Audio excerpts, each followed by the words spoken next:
Hey everyone, it's Jonathan, and it's finally here. I've been reviewing versions of Alice in Wonderland since 2017, long before I even started podcasting, and somehow I have never actually gotten around to talking about Disney's Alice in Wonderland until today. Last week I released a podcast talking about the history of the Disney film, so if you missed that one, make sure to check it out, either before or after this episode. Either way is probably fine. This episode is focused more on the film itself, while the last episode was the history leading up to the creation of the film, and then the release and some surrounding things, including Disney park stuff, conspiracy theories, and the wrath of Walt Disney towards his enemies, that kind of thing. It's a must-listen episode if you're into Disney and Alice history. But today we're talking about the film itself, and joining me for this discussion is my cousin Sarah and my friend Jenna, better known to the Alice fan community as Phantomwise. Sarah has been reviewing Alice versions with me since the beginning, and Jenna has been a vast source of inspiration and information since the beginning, long before I'd actually met her, and I only knew her as a blogger named Phantomwise. So when I knew we were finally going to be getting to the Disney Alice in Wonderland, I knew that I had to have them both join me for this one. It's very good animation. It's been a while since I've watched it, so when I watched it again, I was like, I forgot how good this is. It's funny because I'm always surprised. Like, every time I come back to this, I've always watched like a whole bunch of other Alice's in between the last time I saw this one, and I'm always surprised at how great this one is. Because I've watched a lot of bad Alice's at this point. Which we just got done. We just got done spending over 3 hours watching an Alice. Which one? That 85, the American one. Oh my gosh! I mean, it's not a bad one per se, but it's long. Sarah's we finally not a fan. did it. After we got done watching and reviewing that, he came over to our house, and I said, go ahead and flip on the Disney Alice while I'm fixing supper, because that way I don't have to pay full attention. I've seen it before. It's actually been a long time since I watched the whole thing, and it was such a breath of fresh air. It wasn't 3 hours long. It's colorful. It's fun. It's so colorful, and it's one of those eras in history that I find enjoyable. So it's very much a nod to that time, and oh my goodness, after all of the bad Alice's that we have watched, to have one that doesn't drag out, that's fun. Yeah, oh my goodness, it was so nice. And personally, this movie, I would say, does mean a lot to me. It's what got me into Alice in Wonderland. This is where it started. I didn't like it as a kid. I thought it was a weird movie as a kid.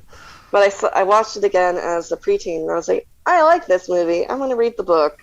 And things happened. Yeah, I'd say. A lot of things happened. A lot of things happened. Here I am.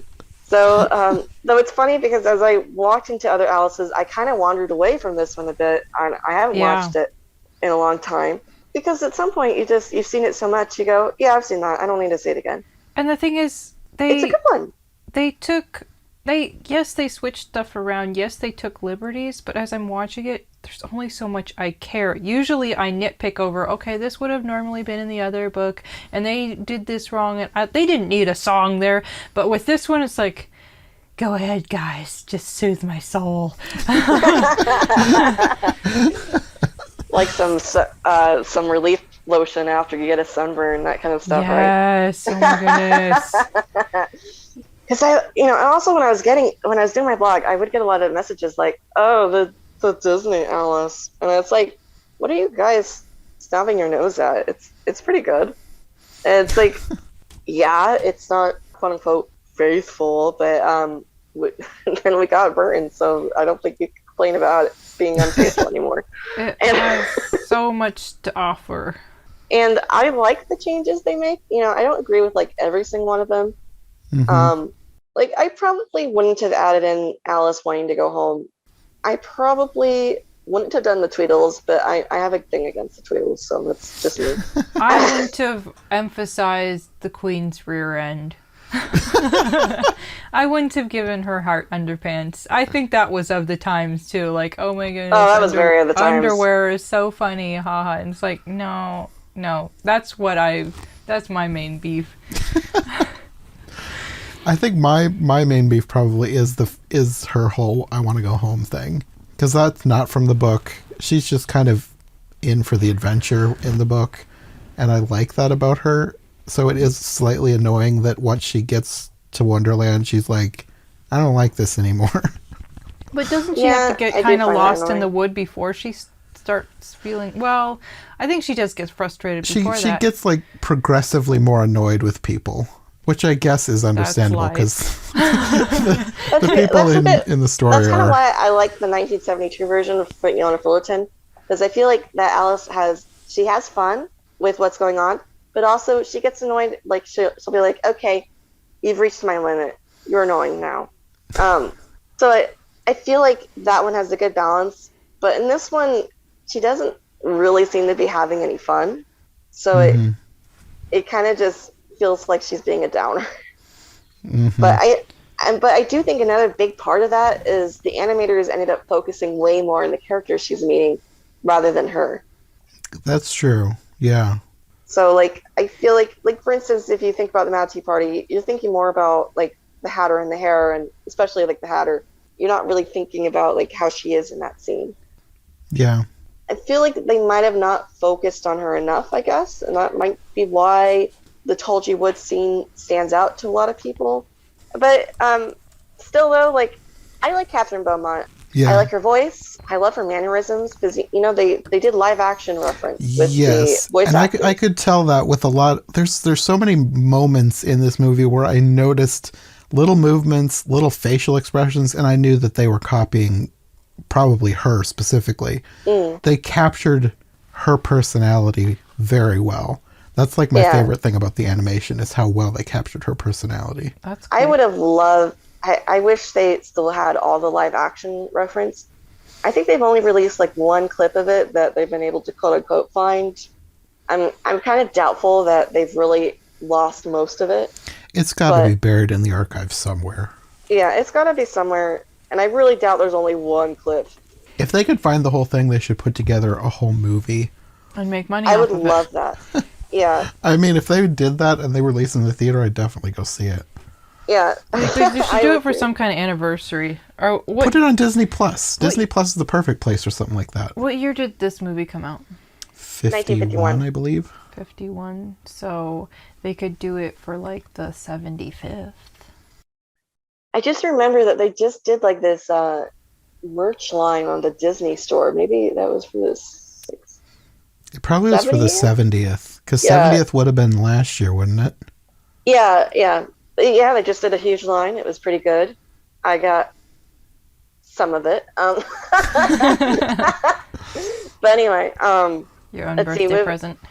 Yeah, a birthday present. I have a lot of Alice on birthday presents to myself, and a lot of it is Disney because it's easily accessible and I get a discount.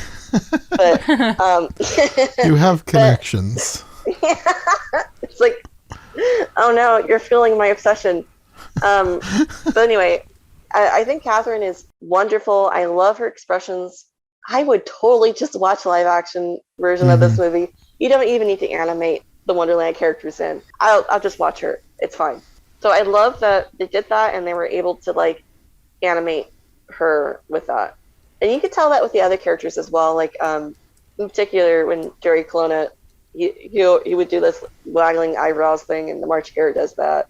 Also another fact that the average person's probably not going to know, so thank you for bringing that up. Yeah. Edwin, he's the Hatter in this. By the way, did you notice if he sounded a little strange in the movie? Doesn't he normally? Alright, so here's some fun trivia. And this kind of fits in because I was talking about the live action reference and how they put in the actor's mannerisms. Edwin's was very much like the Robin Williams of his day. So they got him into the studio and he just threw out the script. And he's like, I'm going to do a bunch of improv. And I wondered if a lot of that was improv. It sounded like he was just kind of making stuff up as he went. Oh, it was. And he just went to town. I would have loved to see that, especially probably his energy with Catherine and Jerry Colonna. But anyway, so he went to town. And they're like, oh, this is great. We're going to keep all of this in the movie. so all right, Edwin, go into the recording studio and record the lines. And it was just falling flat because it didn't have the energy of improv in it anymore. Right now, it's just recorded lines. He's not working with the props, or I think Edwin does really well in costume with props and stuff. So when you take that all away, it just wasn't sounding good.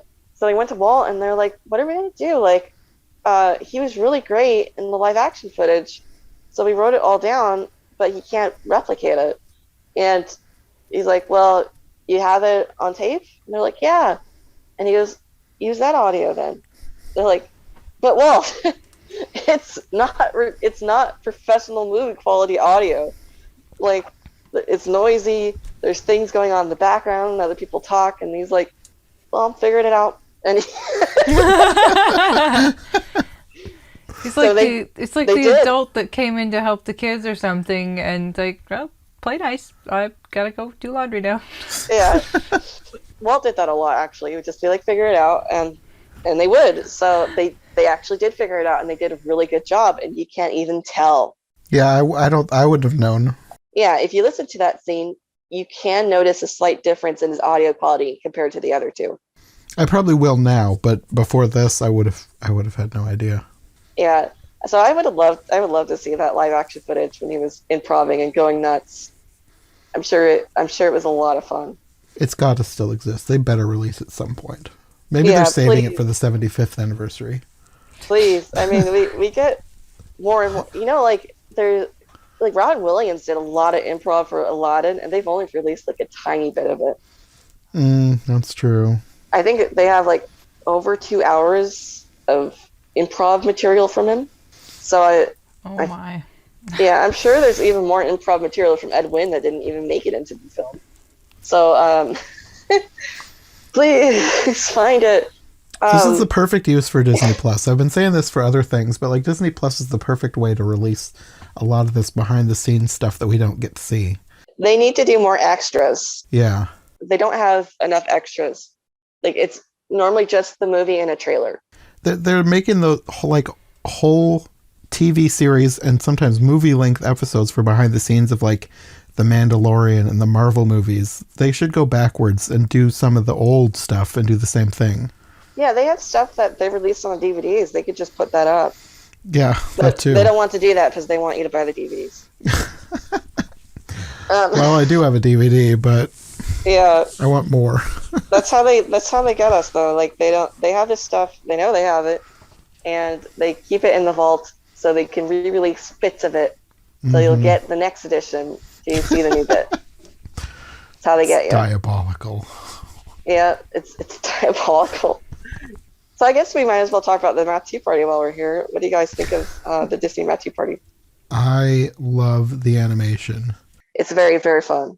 It's like the best Mad Tea Party of any version.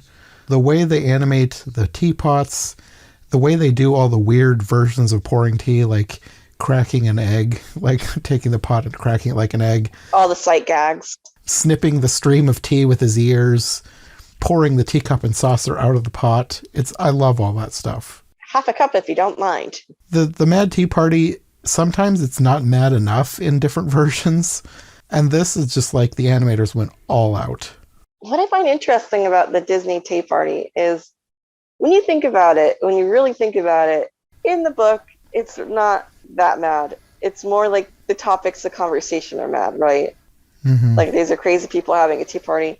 Yeah. And I feel like the adaptations up until Disney pretty much did that. Like even the Bunyan Alice Tea Party isn't that mad. But then Disney was like, let's just make this crazy. We're going to have fireworks. We're going to have a mallet in there. All these teapots are going to come alive. Because it's animation. Let's go full out. And I feel like every version since then has been trying to top them. Yeah. The Tea Party is always where they try new things. And I like it. It's a little mark Disney has left on Alice adaptations that I don't mind. I like the Tea Party. Mm-hmm. I feel like animation is perfect for Alice. I was really just going to is. say that. There's so much in Alice that other versions just can't do that well. It would be so hard to do. Yeah, but okay, like one of my favorite things about this version is when she gets stuck in the house. The way that they like not film but like set that scene, like having her grow and her leg like shoots down the stairs and blasts the rabbit out the door. I love that. With other versions, I guess, yeah, it's more accurate that she just kind of gets stuck in the room, but I love the fact that she like fills up the entire house, and the way they animate her growing and her limbs flying out the windows and doors. I love that. By the way, they did stuff Catherine in a tiny house. There's a picture of that. Oh, really? It looks very uncomfortable. That's amazing. Yes. But that's something you just can't really capture in live action very well. You'd have to really CGI it these days. And so many older versions, it's just kind of boring. Like, she just kind of grows and she fills up an obviously green screen set. And also another one, very animation focused. One reason that this one stands above the others is the scene where she cries the River of Tears. Because so many versions, she just sort of is like crying a little bit. There's a few tears falling down her face. They make a puddle, and then when she shrinks, suddenly there's an ocean for no reason. Like, you didn't see her crying enough. But like with animation, like in this version, it's a lot more believable that she's crying this massive tsunami of tears and winding up floating away in her own tears. It just works so much better in animation. I love the idea that when she shrinks, she drops into the bottle too. Yeah, that's one of the things that I really like about this scene, that I'm sure it's unique to this version because I've never seen that in any other version. Oh yeah, it's unique to this version. I've never seen anybody replicate that. Mm-hmm. And then we have should we go by story beats now? We can. Going back to the rabbit hole a little bit. This rabbit hole, I think, is gorgeous. I would say it's one of the best rabbit holes. I love the lighting in the scene. Yes, and I like the different things they have in the hole. Like, I like how it gets dark and she turns on a light. This is probably one of the truest parts to the book. It probably is, yeah. It's not as long as in the book, but a lot more happens in this scene from the book than in a lot of versions. And it is dreamlike. It's not scary. Mm-hmm. We just got done watching one with a lightning hole, so... You got done, what? Which one? There was all this lightning. Oh, right. In 85, right? Yeah, it wasn't about, oh, here's the marmalade. No. I love that you refer to it as the lightning hole. It's like... I mean, it is. It is. I mean, if you were Alice, would you be running down the lightning hole after the anthropomorphic rabbit? But I also wouldn't be chasing a clown rabbit, so... So... He looks like a clown! I mean, maybe people who haven't watched the 85 movie are going to be so confused. And the ones who have would be like, that's my childhood, back off. I hate the 85 White Rabbit, but anyway. He looks like a clown. I hate him. But anyway, so back to Disney. Yeah, sorry, back to Disney. So this is that was probably more my fault than yours. Yeah, sorry. Anyway, this is a great rabbit hole. I also find it very interesting in terms of like adaptations leading up to it. I don't know, I always find it very interesting that most adaptations do go with her like slowly floating down like this instead of like actually falling. And it kind of dates back to like 1910. I don't know if Disney like purposely did it. I think they meant to copy the 1933 version anyway. But actually, I feel like about it, a lot of the home elements are probably from 1933. But wouldn't you say, like, in the book, it's not a quick fall either? Like, you have... I mean, maybe it's faster than I realized because stuff's going on in her head, but... I think there's a line about falling through to the center of the earth. Technically, she is falling, but she feels like it's slowing. I mean, she feels like time is slow, you know? Like... But yet they didn't belabor the scene, and I'm okay with that. Like... Yeah, I'm thinking of like the 86 BBC version, which was very book accurate if I recall, but it took a long time. Oh, but what goes on. Anyway, so Disney Rabbit Hole, perfect, A+, doesn't go on too long, and it looks cool. I also like that she waves bye-bye to the cat. That is and cute. The cat waves to her. Oh, the cat's beautiful, by the way. Dinah's beautiful cat. Yeah, I like Dinah. She's very obviously just an audience stand-in, so she's not talking to herself. But then at the same time, she ends up talking to herself anyway. So the Hall of Doors is very fun. I don't know if you recognize this, but when she opens the multiple doors in a row, that is actually like directly taken from the 1933 Alice. Okay, I was wondering if, because it's been a little while since I've read the book. We just watched the 85 version, and it was like, I don't think I said it in that podcast, but it was like door inception. Just like I was opening door saying after Yes, door. they got it from the Disney version. I was saying that I thought maybe that was all it was going to be, and then it transitioned into the Hall of Doors. So Yeah, so it's one of those things where one version did it, and then other versions copied the first time. Yes. Like a Wizard of Oz Ruby Slippers situation. That's kind of what interests me about adaptations over time, is how it ends up influencing each other. Yeah. What do you guys think about the doorknob? I like him. My biggest reason for liking him is that I think he makes the scenes flow a lot smoother than it would otherwise. right, it True. since this is more of a colorful, fast-paced Alice, he helps to lighten the scene and explain what's going on. Mm-hmm. Like, we're so used to, okay, she's just figuring this out herself, but you would think I would complain because it's not in the book, but I was okay with it too. And I think that they made his dialogue capture a Lewis Carroll-esque feel, especially like his wordplay, like impassable. True. Yeah, I didn't think of that. I also like that he basically swallows her to get her out the door. Let me just eat you. It's a lot faster than the dialogue with the mouse, That too, yeah. which they could have done, but no, it was okay that they kept it moving. Do you like the dodo? I don't really like the dodo. I guess that's one of my things that I feel like they could have done a little bit better. The caucus race wasn't really the caucus race. I mean, it was a caucus race, but like they didn't have any of the fun dialogue. It was cute. Yeah, it was just a song. In some ways, I kind of like it better. Like, I really like the idea that they're just running around and the tides come in constantly, so they're not getting any drier. I do really like that idea. It fits with the nonsense. Yeah, Yeah. That probably works a lot better for kids. that's true. For kids, I think the original caucus race would be boring and confusing, so I guess this is fine. Yeah. I just like the dry humor, which was missing from this version. All right. Do we have anything else to say about the caucus race? It's not book accurate, but it's fun. Yeah. It's fun. Next, and on to more adventures. Yeah. So Tweedles, I don't care for them. Meh. I'm pretty good with them. They're fine. They're probably not my favorite Tweedles, but I don't have anything against them. And this is such I a will massive... say I appreciate the movement, like they're bouncing and stuff, so they're at least fun to watch, like animation-wise.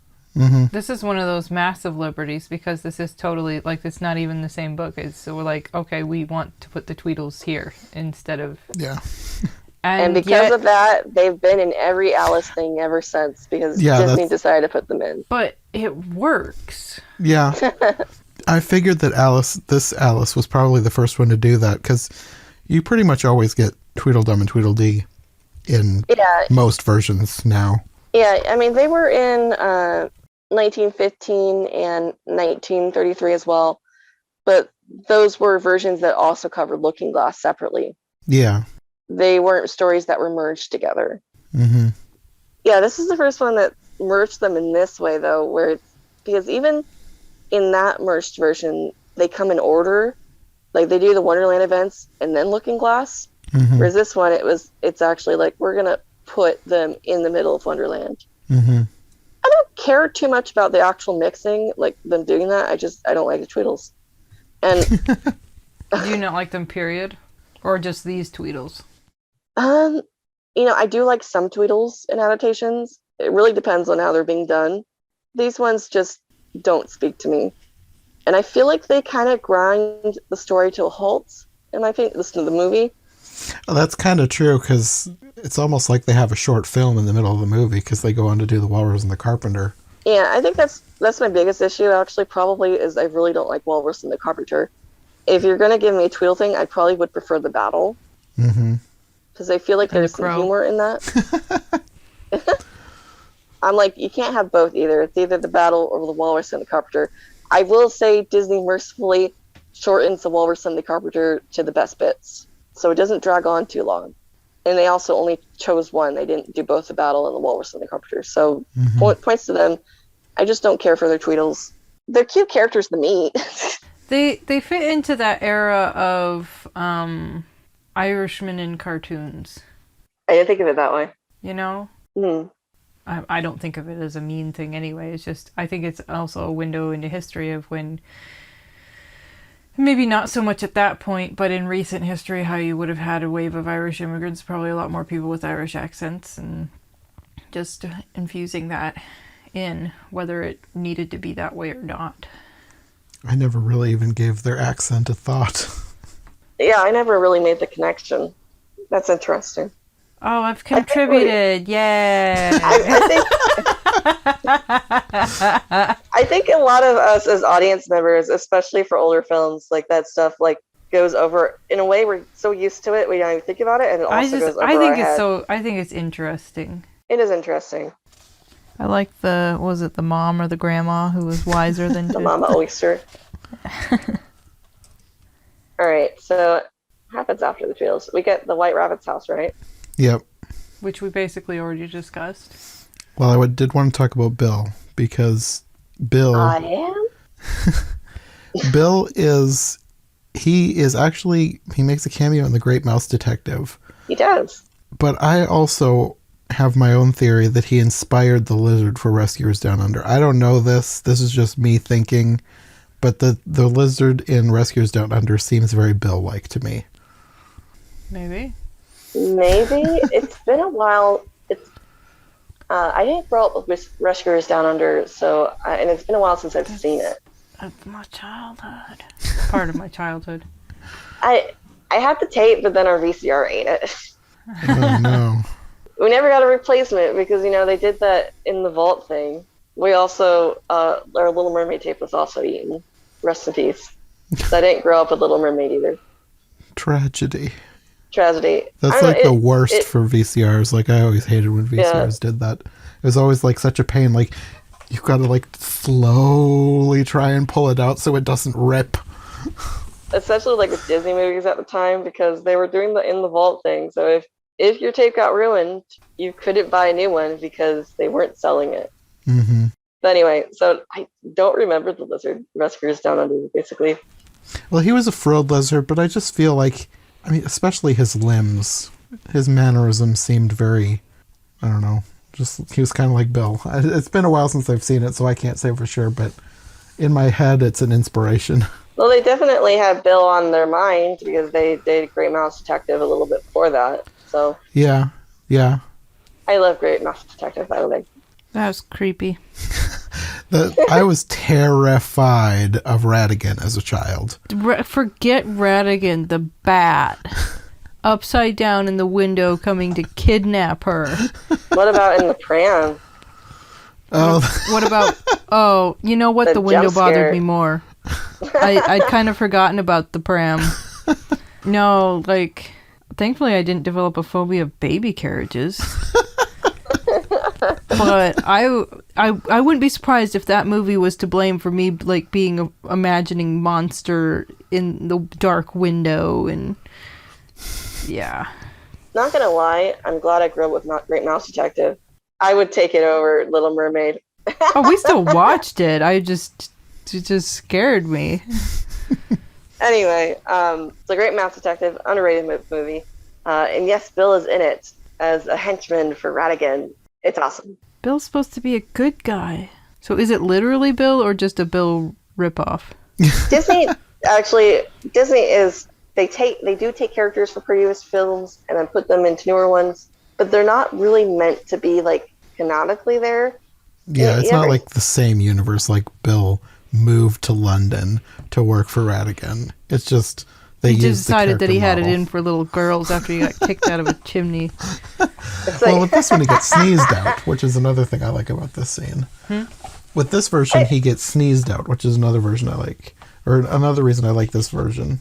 She doesn't kick him out in this one. I kind of like that Alice kicks him, but I don't know. I like my little girl characters having some nasty in them, like, I'm going to kick you. But it wouldn't work to this one because of the way the house is designed, and I do really, really like how this house is designed, so I forget. Yeah, sneezing's fine. I like how her legs stick out. Mm-hmm. Another thing that I like about this scene more than other versions is the fact that it's not the rabbit's idea to burn his own house down. Like, it's the dodo wants to burn the house down, the rabbit freaks out about it. And that seems like a more natural reaction than like, oh, there's a monster in my house, I don't know how to get it out. Well, I guess we'll just burn the whole thing down. So this can be like in the top 5 rabbit reactions along with the radio one. We're like, oh, guess we gotta burn the house down. Yeah. We loved that. Yeah, he's not very bossy in this one. I will say that's probably, I don't care too much for the dodo in the Disney Alice, but that is kind of a nice thing about having him in the scene, is that he escalates it, and it's kind of more comedic in this way. Yeah, it is. Yeah. And then the way he's like, well, gotta do it myself at the end. Like, totally missing the point. So, I mean, it works. I approve. You're right, though, and I don't know how much I thought about it, like with the rabbit. He's more of just a harried character. Mm-hmm. He's trying to do his job, and he's totally stressed out because he has a horrible boss, and he's very logical. I don't know what it is. I just don't feel very much for the Disney rabbit. I guess I wish he was cuter. I just don't want to hug him. No, like the 31 version. Yeah, he's so cuddly. That's the worst rabbit. He might like to cuddle you. Yeah. He might want to cuddle me, but I don't want to cuddle him. Right before he eats you.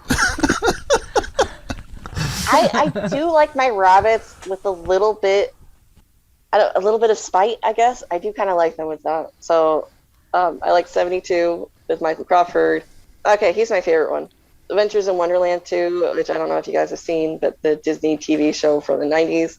I only have vague memories from childhood. I don't remember much of the show.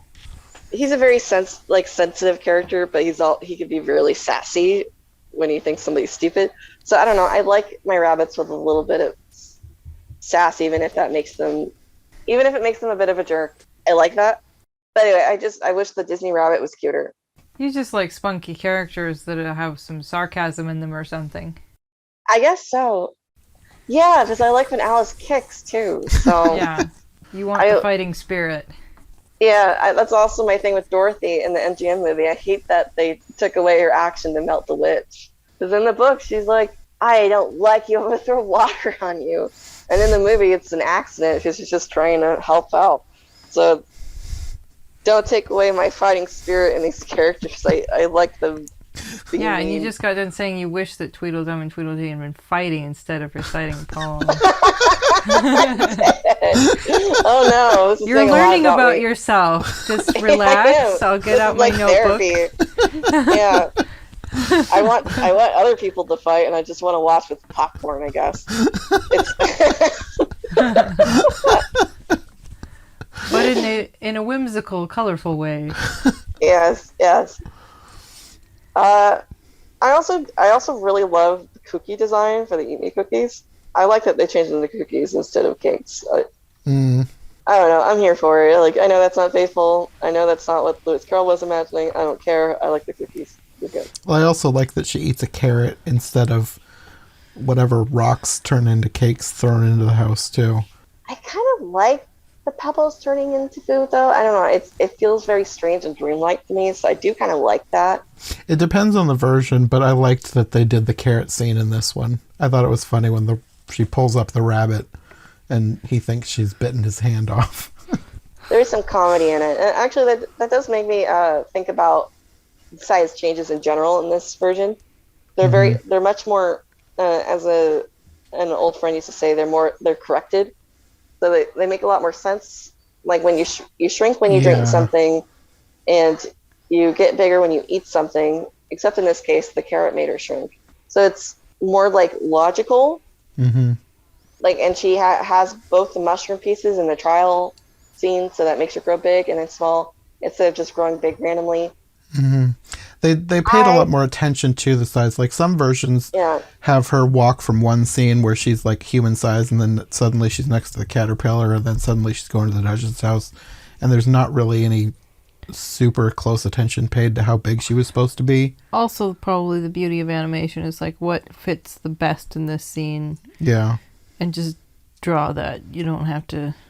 Yeah. But I do kind of like the surrealness of consuming something and not knowing what's going to happen. Or even like just randomly growing bigger. I don't know. I've had dreams where things just like change perspective, where I'm just like, I'm suddenly, I don't know if I'd say I was ever like bigger while I was randomly dreaming a scene, but I'll like change perspectives, change where I was in a room. Maybe I'm up higher, so I'm looking down on the scene. Was this before or after watching Alice adaptations? Like, I want to live that in my dreams. Maybe. I don't know. How do you feel about that, Jenna? Turning into a therapy session. Anyway, I kind of like it being unexplained, but I see why people appreciate the attention to detail Disney has done with this. So yeah, just a interesting note that they keep it pretty consistently and they try to explain size changes. Mm-hmm.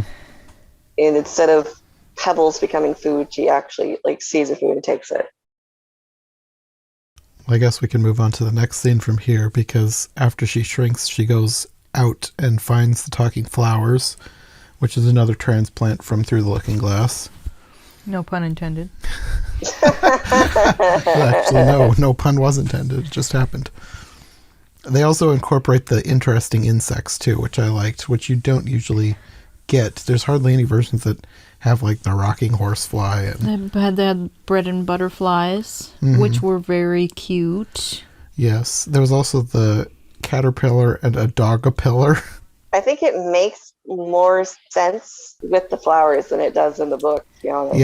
Yeah. It's a good melding of the scenes. Well, since they're not having... Well, I guess they're sort of having a conversation / singing about it. Well, maybe more singing about it than anything. Yeah, is part of the golden afternoon. And so it's just all fun and whimsical and 50s. Mm-hmm. Yeah, I do love talking flowers. And did anyone else think that the caterpillar looked like Figaro? That did not cross my mind. If I looked at That it, then didn't I'd cross my mind probably either. agree. I thought it looked like Figaro. I would probably agree with you because they drew their cats a certain way. Like how Dinah seemed very Figaro-like, too. Yeah, Figaro, in the concept art, Dinah was basically Figaro, like pretty much a transplant from Pinocchio. And they changed her coloring later. So, yeah, there's a very good likelihood that, yeah, he's Figaro-ish. They only know how to do one cat, but they do it well. I think it's interesting that the Rose kind of turns out to be the only really nice person to Alice in this version. Well, don't forget the bud. Yeah. Oh, yeah, quiet bud. I think she's pretty.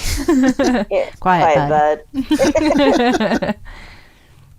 But no, it's like they're so rude, but at the same time, the scene doesn't feel dragged out or oppressive. It's a fun scene.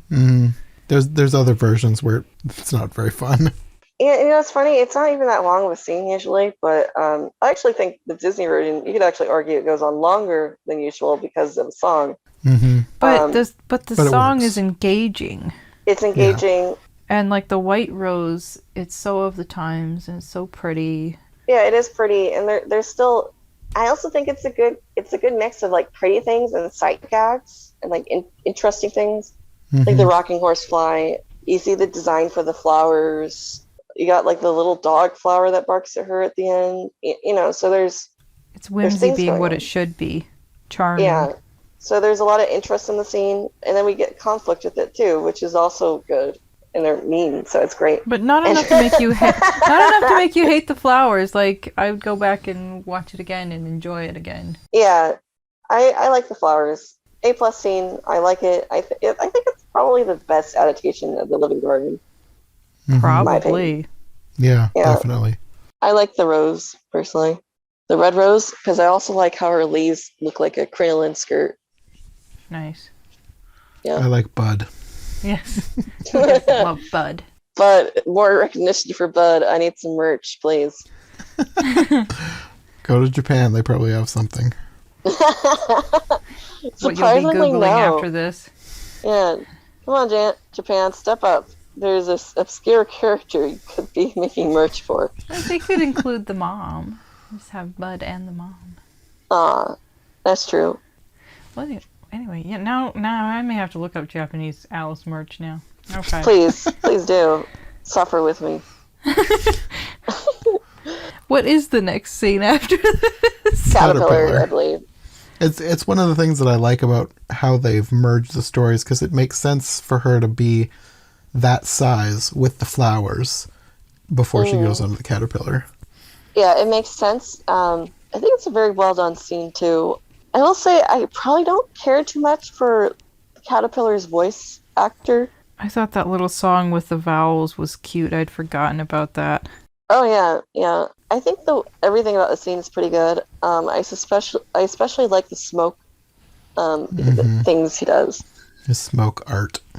Yeah, and the "who are you" with the smoke, and even though they're kind of forcing the "who" part, but I think it works really well. And I even love how, A-E-I-O-U, and then he goes why, because sometimes why, like why are you doing that? What do you think about him turning into a butterfly? I like that. I wish more versions did it, even though I don't think it's book accurate, but I like It's that. not book accurate. I thought it was a cool touch. They didn't include the "Your Old Father William," did they? Or did they? Oh, they gave They that to did the in Tweedles, Tweedles. as Alice is walking away. Oh, okay. As she was leaving, they started saying that one. I actually liked him yelling at her in the end. I'm the mushroom! Yeah. And the way they, had him singing and his little oriental shoes or whatever. Like, it's cute. Oh, I didn't even think about what the shoes were. They are kind of like... Middle Eastern, Oriental. They were gonna give him a flower, like, umbrella parasol thing Why? to increase that vibe. Okay. His parasols are a thing, though, associated with that. What, like with smoking the hookah or what? Yeah. So that you're shaded and comfortable while you're smoking? Yeah, hot country, I guess, where it comes from. I don't know. I don't understand why people associate things with things. Well, that is... A hookah is an Indian thing. I think that it was probably included in the book because of the whole Indian influence, is like Great Britain was like taking over India at that point. Oh yeah, there was a lot of influencing going on with that, with the Victorians and taking things from Indian culture. But hookah isn't just in India. It's also... Yeah, but I think that's probably why it was in this version. Okay, but why the shoes?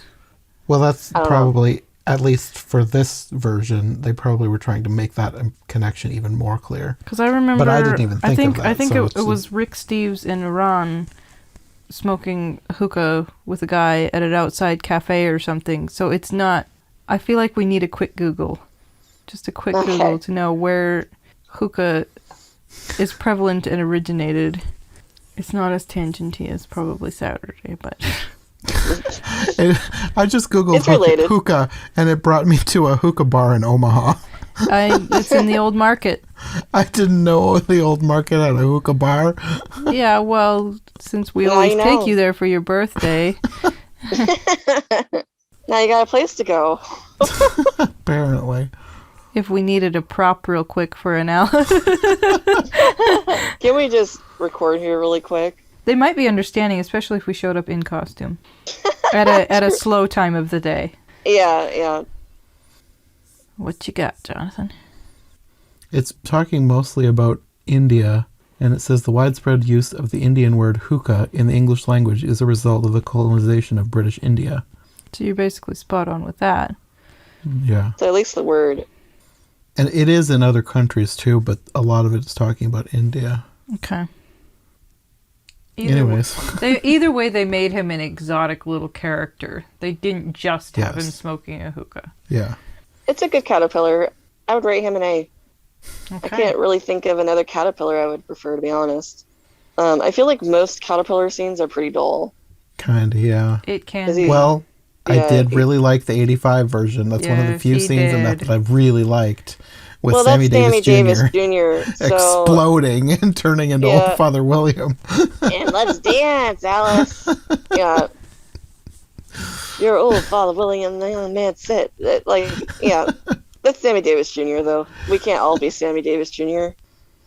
What is the next scene? Because is it like the Cheshire Cat? Because it's interesting that they left out Pig and Pepper out of this, and it's okay that they left out Pig and Pepper because it's so odd and child abuse and all that. It can be a fun scene, but it's fine that they left it out of Disney. Yeah, to be honest, I'm not a fan of the Duchess scene. Oh, it can be fun. They were considering it. There's an extra on the DVD. Like the 60s one where a dude played the Duchess. Oh, yeah. That was great.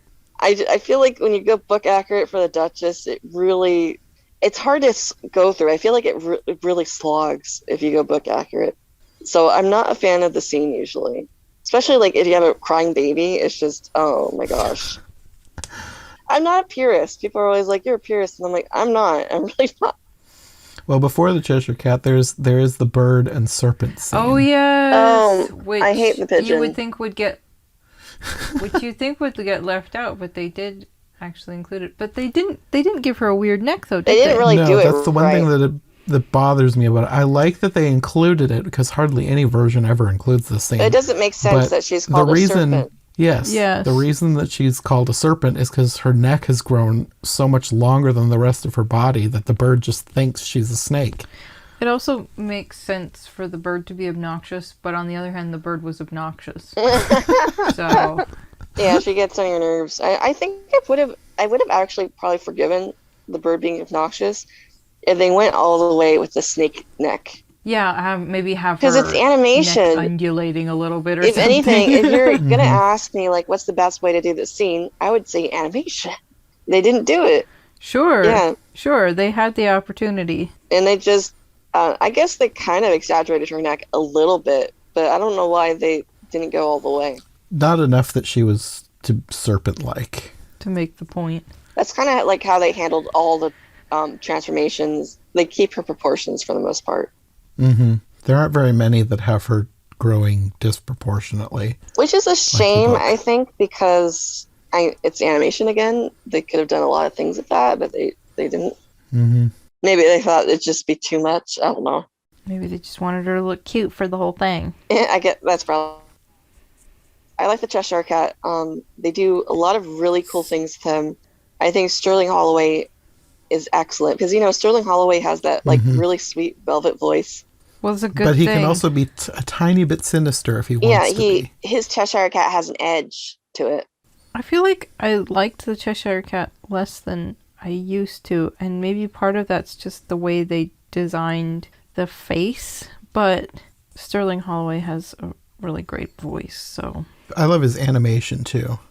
Did you also know that Sterling Holloway was the frog footman in the 1933 Alice?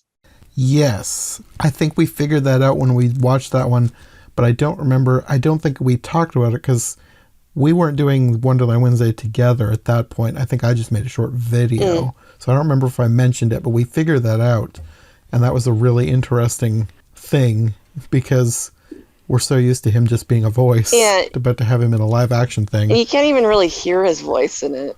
He's just blocked by this ugly mask head thing. So you don't even really hear that it's him. So he would have been pretty young. Yeah, he was pretty young, but he was actually in that costume.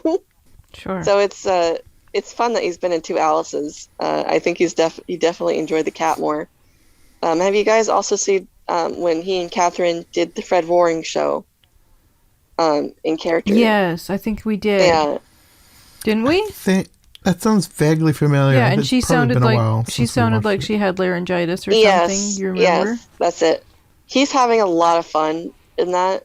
And was obligated to be there, and she's struggling probably. She tried. Yeah, I'm guessing that she had a head cold, but yet was still scheduled to do it. Yeah, it was live TV, and they probably had something going on the next day. They weren't going to like reschedule it. So poor thing, but she did pretty well. But I mentioned it because Sterling Holloway does an excellent job, and he doesn't even seem to care that he's in a silly costume. Some don't. Yeah, that's the mark of a true actor. It doesn't matter what I'm wearing. So he's great. I love the visual things they do with the Cheshire Cat too. Yes. They just The spiraling away of his stripes. Yeah, they go all out with all the stuff they could do with him, and it really works so well because it's animation. Mm-hmm. I'm just thinking about like the drunk elephants or whatever, and it's like, well, yeah, you can have fun with a Cheshire Cat. Yeah, exactly. He's also pink. I didn't think of the pink elephants in this scene. I thought of them in the card scene later on. Mm. I wasn't thinking about the pink elephants while we were watching. It's just coming to me now, but I mean, it's kind of the same like visual surrealness. It fits the character perfectly. I think this is like a top grade Cheshire Cat. I also like that you don't really know whether to trust him or not because he sounds kind of sweet, but also there is an edge there, so you should trust him. And he later frames her. Yeah, and not even because he's evil. Just it's purely because he thinks it's funny. He just thinks it's fun. Yeah.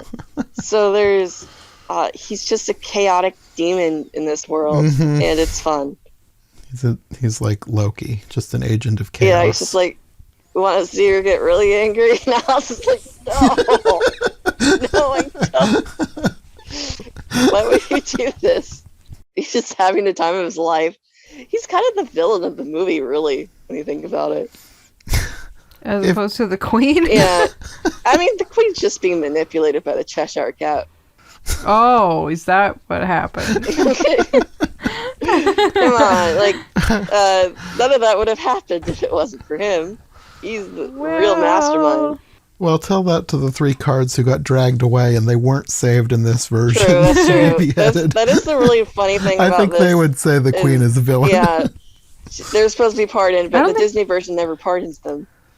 You never know. I don't think there's any explanation because usually they'll say, "Oh, nobody ever gets executed." They didn't say that in this one. Yeah, they didn't. So for all we know, they're dead. And yet you don't feel sorry for them. I feel like this is probably... You just move. Yeah, you just move. Even though they have a fun song, you just... Whatever. You move on.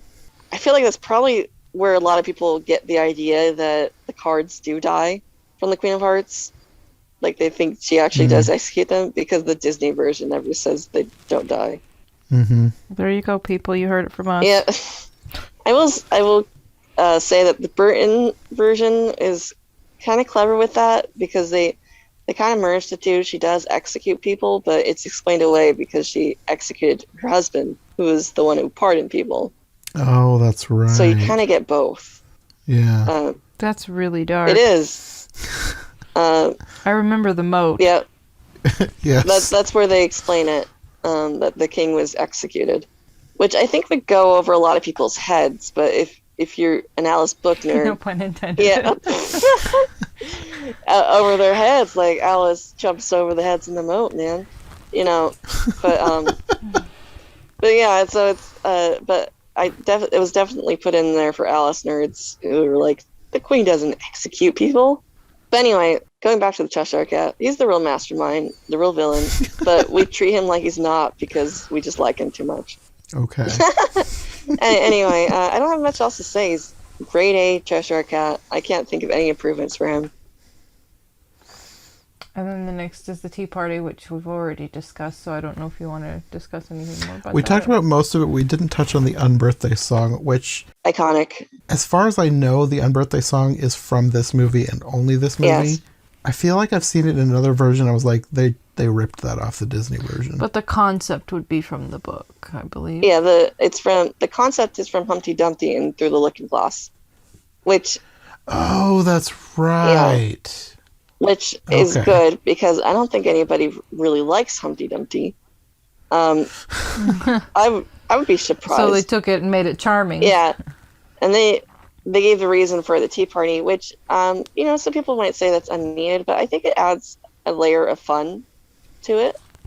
Like they could have given the explanation of from the book, but this is probably a lot more fun for kids to watch. Instead of him being trapped in time. Hatter does end up killing time still, so I'm still in there. So, I mean, I do like the whole Tea Party being trapped in a time loop kind of thing. But I do think the unbirthday party works. It works. I like it. Mm-hmm. Yeah, it does. I love Edwin. He's one of the best hatters. He is. I'll agree on that. And the Dormouse is cute. Yeah. Jerry Colonna as the March Hare doesn't get enough appreciation. I think he got a little overshadowed by Edwin here, especially since they threw out the script Probably.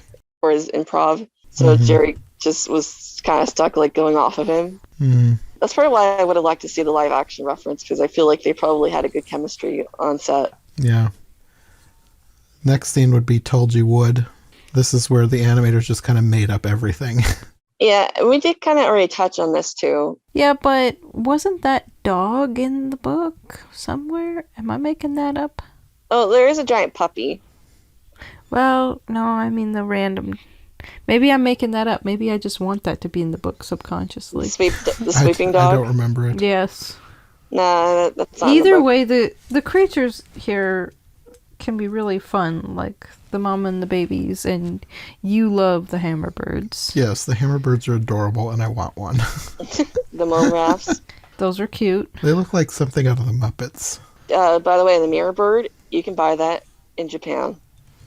Of course. Of course. Nice. Yeah, get yourself a vanity mirror bird. Nice. So I don't know how I feel about that, but that's kind of cool. This is cool. So there's a lot of like good character design in this scene. Yes. There's a lot of cuteness. I probably would have I like this part of the scene, like the characters. I just don't care for the song. Like that part, I'm like, eh. So you can enjoy the cuteness, but you'd rather leave the song. Yeah, pretty much. Also, she makes them cry into nothing. So Well, she kills them with sadness. I don't know how real they were to begin with, so... The crescent moon turning to Cheshire Cat smile is pretty cool, though. Also, I like how they did the door. Because you know how there is normally a door in the wood, but the fact that they had him pull a lever and it opens downward. Yeah, instead of like a door. I liked that touch. Yeah. I'm going to go on a mini tangent rant about Jim Cummings' modern impersonation of Sterling Holloway's characters. Because he does like Caw for Jungle Book, he does Cheshire Cat, and he does Winnie the Pooh. But he does them all the same. Like, it's literally just a Sterling Holloway impression. And I'm like, no, Sterling, like, did different things for these characters. When he does the Cheshire Cat for modern things, it just sounds like Winnie the Pooh. Whereas Sterling... I don't think I've heard Jim Cummings do the Cheshire Cat. What did he do the Cheshire Cat in? He does, like, he fills in for if they want it. Like, for instance, he did the Odd song extra. He's done a couple commercials, I think. Basically, whenever they just want a character voice, they have, like, standbys to come in. How old is he? How old is Jim Cummings? I don't know. Okay. I would guess 60s. Probably. Okay. He mostly does Winnie the Pooh, though. That's what they mostly have him do. He does a lot. He does a lot. He's really prolific. Yeah.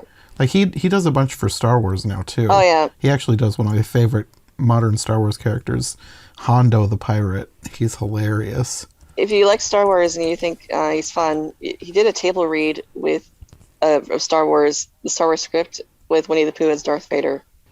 I think I saw like a clip. I don't think I've seen a whole thing, but I think I've seen a clip where somebody like animated something. It's from a convention. It's a panel. I highly recommend. He ad-libs with Pooh's lines in it. So like, someone comes. If there ever was, if there ever was a rabbit trail, this is it. Yeah. So, like, all of a sudden we have Winnie the Pooh, Darth Vader from the 1950s. Out. Yeah. So if you get like he gets like bad news or something, and he goes, "Oh bother." That sounds adorable. Yeah. So I recommend that, but I'm just pointing out that he misses that the Cheshire Cat has an edge to it. So we're on to the Painting the Roses Red, which is a great song. Sure. It's one of the iconic songs of the movie. It's a lot of fun, and you ever notice that they splatter paint everywhere, but it never, like, she never has a bloody Pettiford? I thought that as I was watching it the other night. I was like, they're splashing so much paint and none of it's sticking around. It's all disappearing. It's the beauty of animation. Yeah. Kind of like the explosion that doesn't kill anybody. Everybody gets on American McGee's Alice for having blood on her apron. She was just painting the roses, guys. That's all. Once you transition into the cards and just the lighting is interesting and it's just so colorful that I think it's a kind of unique to Disney. Just the high contrast in color along with the dark color, but with the bright colors and the formation. I think that's why it reminded me of the pink elephant scene. Oh, I should mention Mary Blair. Yes. We have to talk about Mary Blair. Yeah. And I feel like she does, even though she is a very popular artist, I think she needs to be recognized even more. Because, like, when you think about it, Disney Studios was a very masculine power, like, it was mostly males. Only males could be animators. But all their style was dictated by a woman. And that's pretty cool for the time, I think. Yeah. Did you ever see our episode or episodes talking about the South American trip? Yes. And Mary Blair. I keep, every once in a while, I think about the art that she did in one of those where it was, I think it was kind of a jungle. I feel like there was a train and Yeah. flowers and just that dark background, and it's so cool. I would love to see that again. I think that was concept art for one of the Three Caballeros films. I want to say that one was in Saludos Amigos. I think that was the Brazil sequence. Yeah. I wouldn't be surprised. But yeah, her Alice concept art, it's a lot of really dark backgrounds and then pops of color. So that's definitely what's going on. I mean, it helps to make this film unique, and it also helps to make it fun.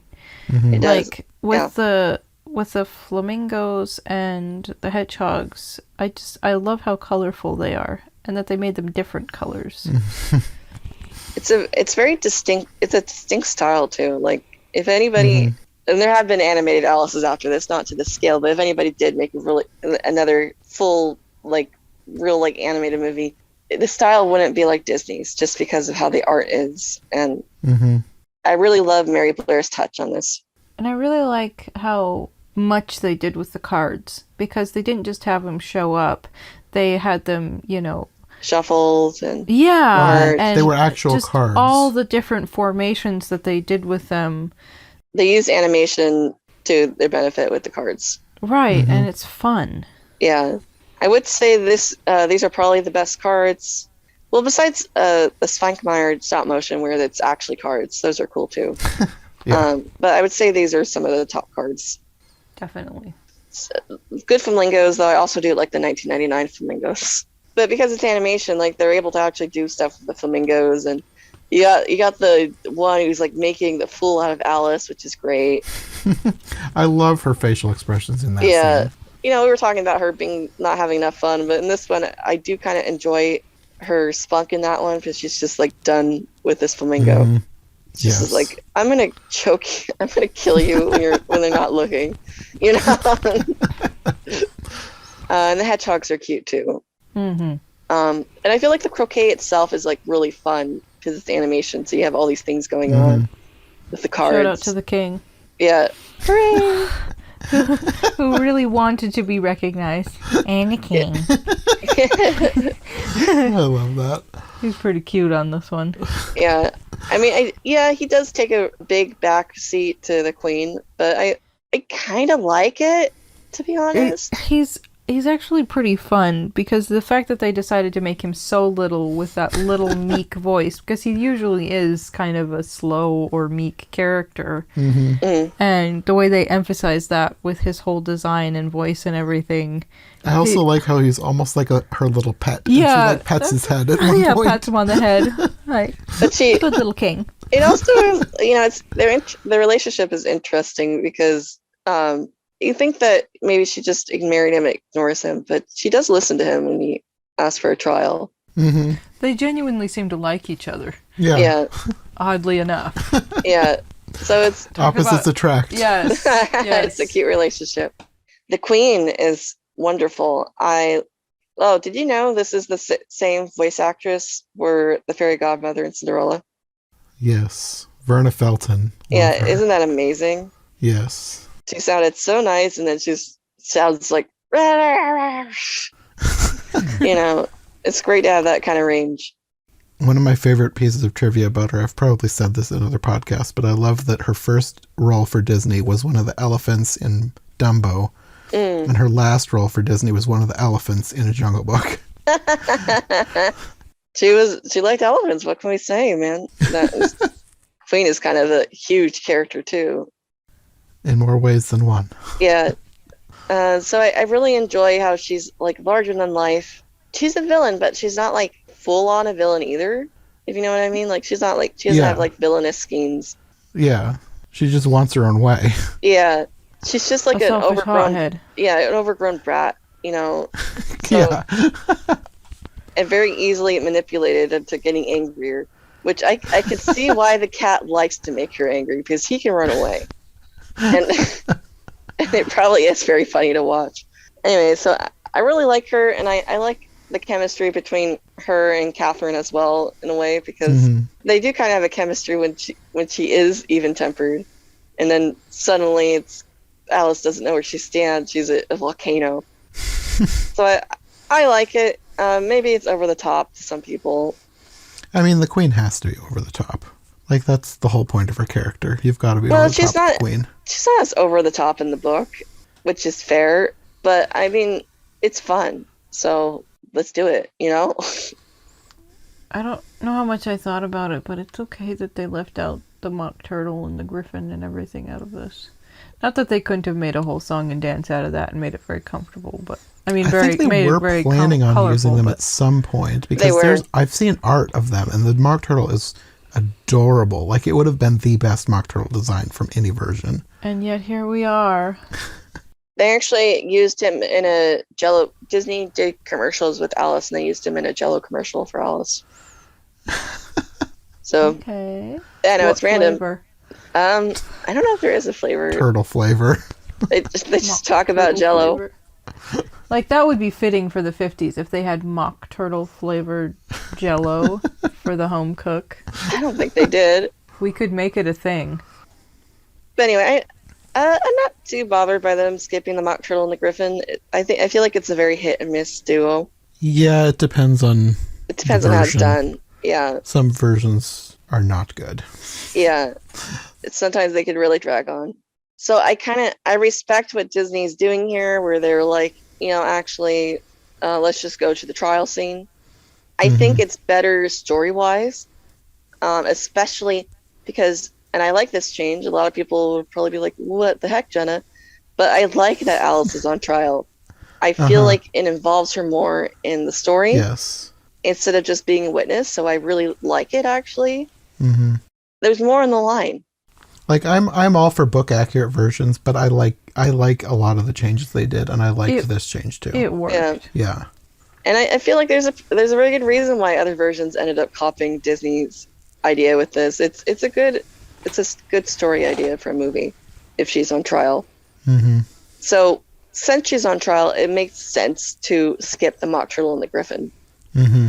That's actually part of why I think that's why David Hall ended up moving them earlier in his story treatment. Because he was the one who came up with, in his story treatment, she was on trial and she was going to be beheaded in the guillotine. So it made sense to move them.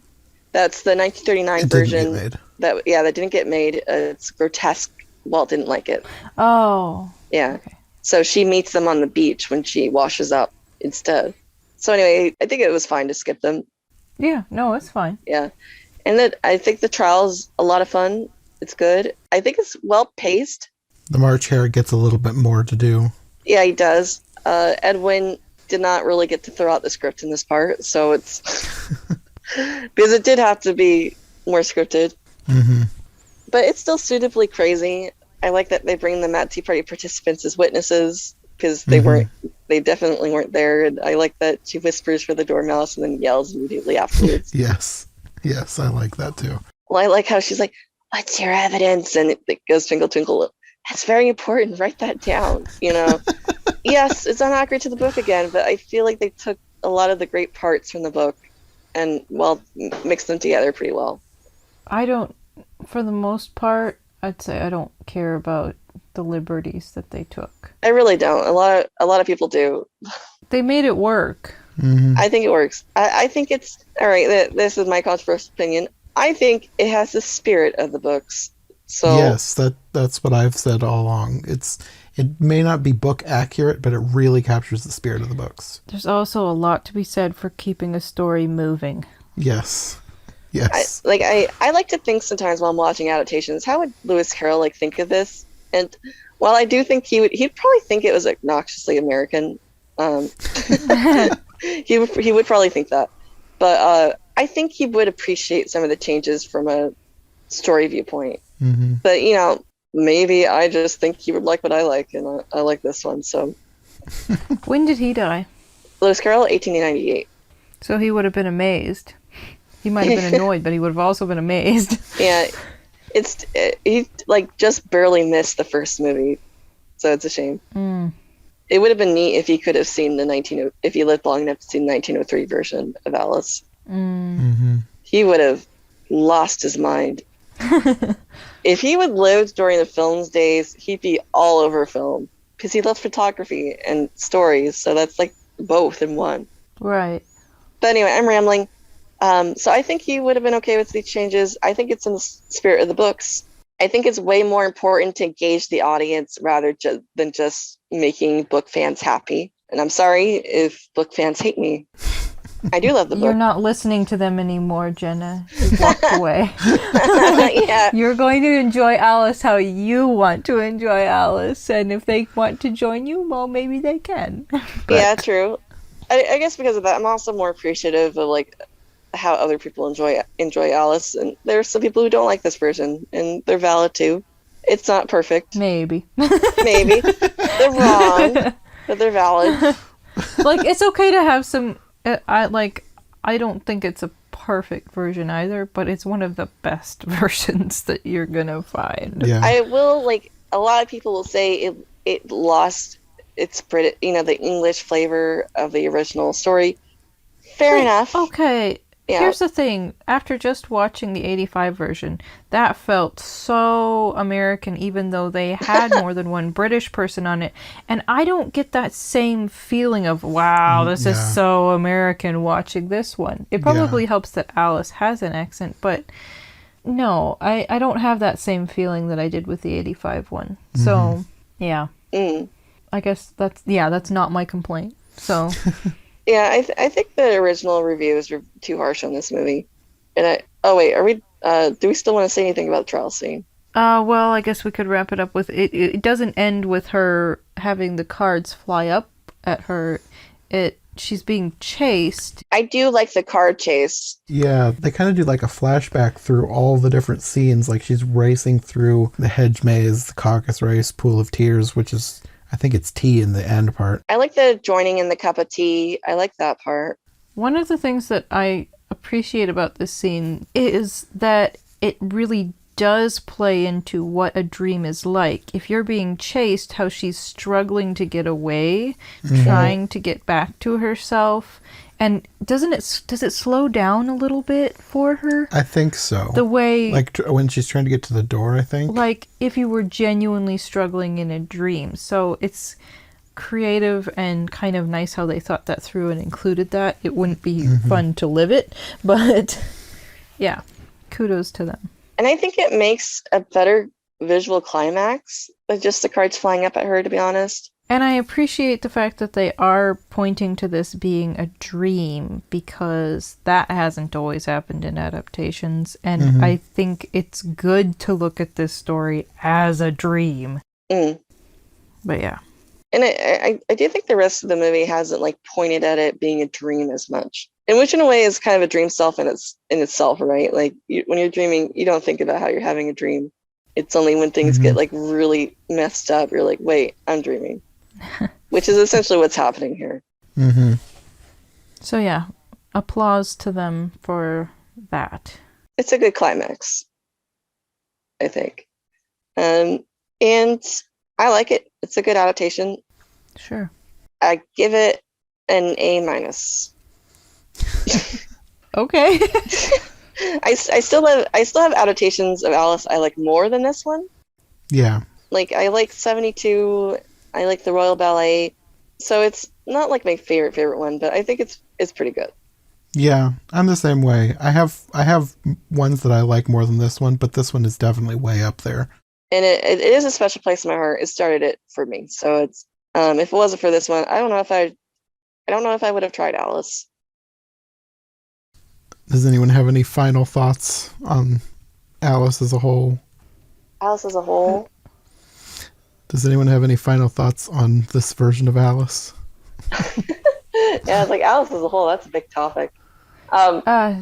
This version was more fun than I remembered. That is something I want to say. I really enjoyed rewatching this. If you get tired of this version, take a break.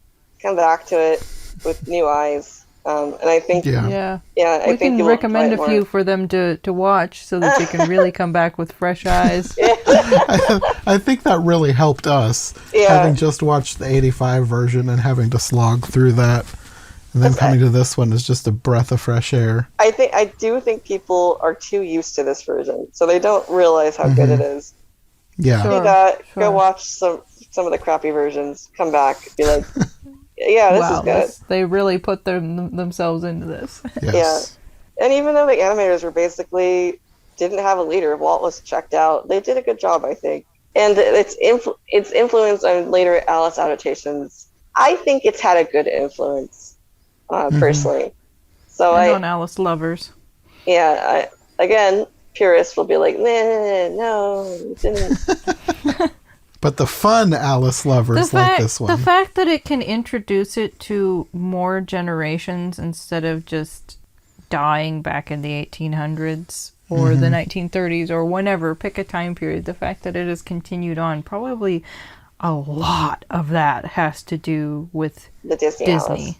Like, how many books wouldn't have been sold if kids hadn't seen this version? Definitely. How many people would know about it or care about it if it wasn't for Disney? I can't answer the question, but I wouldn't be surprised if he's had way more influence than we even realized. So, yeah, and I do believe eventually someone would have continued making an Alice until there was like a big one.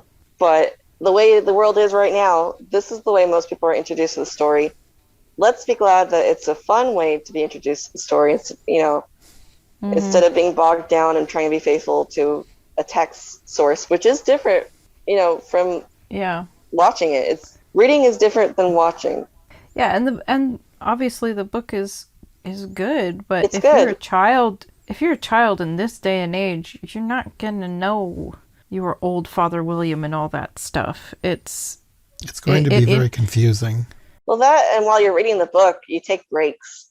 Sure. Yeah. Sure. Movie you're supposed to watch in one go. Maybe take a break in the middle. To give you a basic introduction to the creativity, the wackiness, and different characters so that you actually have that interest. So, yeah. I think they did a good job in making it engaging, and it continues to engage people, and it continues to be timeless. Definitely. Well, thank you for all of your expertise. I figured I've been doing this long enough that I needed to be in on the Disney one. but yeah, you have brought a huge amount of information. Thank you for listening. I love talking about production history the most. Yeah, it's super interesting.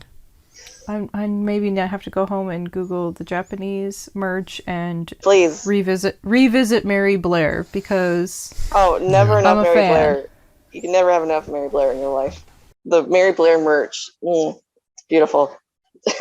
Oh, spend all your money. The 70th line was very inspired by the Mary Blair concept art. Where do I find Mary Blair merch, or do I just Google Mary Blair? Oh, you can just Google Mary Blair, I think. Okay. Well, I guess that probably is a good place to end for this one. Yes. Do you want to let people know where they can find you if they want more from you? You can find me on my YouTube channel, Phantomwise, even though I never update it. And probably just find me around YouTube. I'm randomly on a bunch of videos, and I do search Alice things. You had a blog, right? I had a blog. I don't update it anymore, but it's still but if people wanted to... -me-phantomwise.tumblr.com. Okay. Do you have anything to promote, Sarah? I suppose what I did just 2 days ago is I'm a watercolor and pen and ink artist, and you can find my art on Redbubble and on Society6 under the name of Turnip Wilson. Okay, well, I guess that's going to be all for this episode. Until next time. Bye. Thanks for listening to the Disney Movie Marathon. If you enjoyed this episode, make sure to subscribe and follow my co-hosts as well. My Linktree and all of our links will be in the description below. If you want more of my content, all my podcasts are available on YouTube as well as most podcast platforms. If you enjoyed this show, check out one of the other podcasts or check out my Patreon for bonus and extended episodes you won't find anywhere else. We'll be back soon with another brand new episode, so thanks for listening and we'll see you next time.